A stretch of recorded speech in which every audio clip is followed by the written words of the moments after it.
বিসমিল্লাহির রহমানির রহিম। সমস্ত প্রশংসা আল্লাহর জন্য, যিনি ধৈর্যশীলদের ভালোবাসেন এবং তাদের জন্য রেখেছেন অসীম প্রতিদান। দরুদ ও সালাম প্রেরণ করছি মহানবী হজরত মোহাম্মদ সাল্লাল্লাহু আলাইহি ওয়াসাল্লামের উপর, যিনি আমাদের ধৈর্যের সর্বোত্তম শিক্ষা দিয়েছেন। প্রিয় ভাই ও বোনেরা, আজ আমরা এমন একজন মহান সাহাবীর জীবনের গল্প শুনব, যার ধৈর্য, ঈমান এবং ত্যাগ আজও মুসলিম উম্মার জন্য অনুপ্রেরণা। তিনি হলেন বিলাল ইবনে রাবাহ রাদিয়াল্লাহু আনহু। বিলাল রাদিয়াল্লাহু আনহু এর প্রারম্ভিক জীবন। বিলাল রাদিয়াল্লাহু আনহু ছিলেন একজন আফ্রিকান বংশোদ্ভূত দাস। তিনি মক্কার এক মুশরিক নেতা উমাইয়া ইবনে খালাফের দাস ছিলেন। সমাজে তার কোনো সম্মান ছিল না, কোনো অধিকার ছিল না। কিন্তু আল্লাহ যখন কাউকে সম্মান দিতে চান, তখন দুনিয়ার কোনো শক্তি তাকে নিচে রাখতে পারে না। ইসলামের আলো গ্রহণ।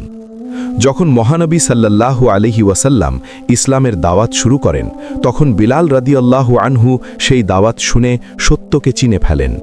তিনি ঈমান গ্রহণ করেন। কিন্তু এই ঈমান গ্রহণের কারণে তার জীবনে শুরু হয় ভয়াবহ নির্যাতন। নির্যাতনের কঠিন পরীক্ষা। উমাইয়া ইবনে খালাফ বিলাল রাদিয়াল্লাহু আনহুকে ইসলামের পথ থেকে ফেরাতে চেয়েছিল। সে তাকে মরুভূমির উত্তপ্ত বালির উপর শুইয়ে রাখত, তার বুকের উপর ভারী পাথর চাপিয়ে দিত। এই ভয়াবহ অবস্থায়ও বিলাল রাদিয়াল্লাহু আনহু একটি কথাই বলতেন, আহাদ আহাদ, অর্থাৎ এক আল্লাহ, এক আল্লাহ। ভাবুন, কেমন ধৈর্য, কেমন ঈমান। ধৈর্য সম্পর্কে কুরআনের শিক্ষা। আল্লাহ তাআলা বলেন, নিশ্চয়ই আল্লাহ ধৈর্যশীলদের সাথে আছেন। সূরা আল বাকারা ১৫৩। আরও বলেন, ধৈর্যশীলদেরকে তাদের প্রতিদান পরিমাপ ছাড়া দেওয়া হবে। সূরা আজ-জুমার ১০। বিলাল রাদিয়াল্লাহু আনহু এই আয়াতগুলোর বাস্তব উদাহরণ ছিলেন। নবী সাল্লাল্লাহু আলাইহি ওয়াসাল্লামের হাদিসে ধৈর্যের মর্যাদা।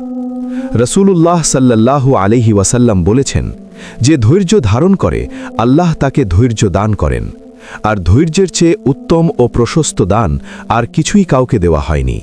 সাহিহ বুখারী ও মুসলিম। আরেকটি হাদিসে এসেছে, জেনে রাখো, সাহায্য আসে ধৈর্যের সাথে, স্বস্তি আসে কষ্টের সাথে, এবং কষ্টের সাথেই রয়েছে সহজতা। তিরমিজি। মুক্তি ও সম্মান। বিলাল রাদিয়াল্লাহু আনহু এর এই ধৈর্য দেখে আবু বকর সিদ্দিক রাদিয়াল্লাহু আনহু তাকে কিনে নিয়ে মুক্ত করে দেন। একজন দাস থেকে তিনি হয়ে যান একজন স্বাধীন মুসলিম, ইসলামের প্রথম মুয়াজ্জিন।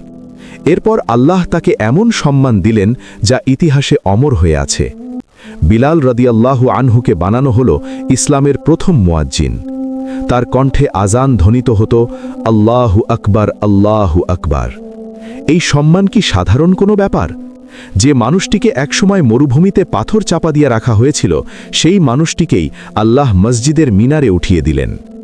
জান্নাতে বিলাল রাদিয়াল্লাহু আনহু এর মর্যাদা। একদিন রাসূলুল্লাহ সাল্লাল্লাহু আলাইহি ওয়াসাল্লাম বিলাল রাদিয়াল্লাহু আনহুকে বললেন, হে বিলাল, আমি জান্নাতে তোমার পদচারণার শব্দ শুনেছি। সুবহানাল্লাহ। এই হাদিস প্রমাণ করে ধৈর্য ও ঈমানের প্রতিদান কত মহান। ধৈর্যের শিক্ষা। বিলাল রাদিয়াল্লাহু আনহু এর জীবনে আমরা কয়েকটি গুরুত্বপূর্ণ শিক্ষা পাই। ১. ঈমানের জন্য কষ্ট আসবেই। যখন আপনি সত্যের পথে চলবেন, তখন বাধা আসবে, কিন্তু ধৈর্য ধরতে হবে। ২. আল্লাহ সব দেখেন। যে কষ্ট কেউ দেখে না, আল্লাহ তা দেখেন এবং তার প্রতিদান দেন। ৩. ধৈর্যের ফল মিষ্টি। আজ কষ্ট, কিন্তু কাল সম্মান, এটাই আল্লাহর নিয়ম। আরও কিছু হাদিস।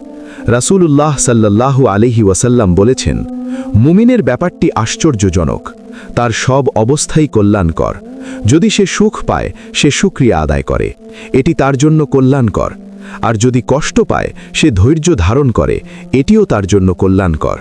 সাহিহ মুসলিম। আমাদের জন্য বার্তা। প্রিয় শ্রোতারা, আজ আমাদের জীবনেও অনেক কষ্ট, পরীক্ষা, দুঃখ আছে। কিন্তু আমরা কি বিলাল রাদিয়াল্লাহু আনহু এর মতো ধৈর্য ধরতে পারি?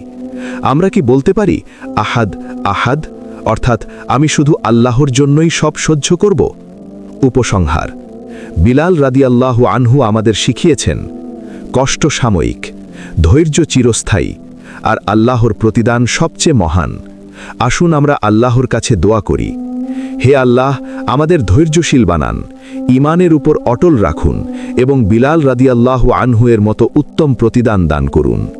দোয়া, রব্বানা আফরিগ আলাইনা সবরা ওয়া তাওয়াফানা মুসলিমিন।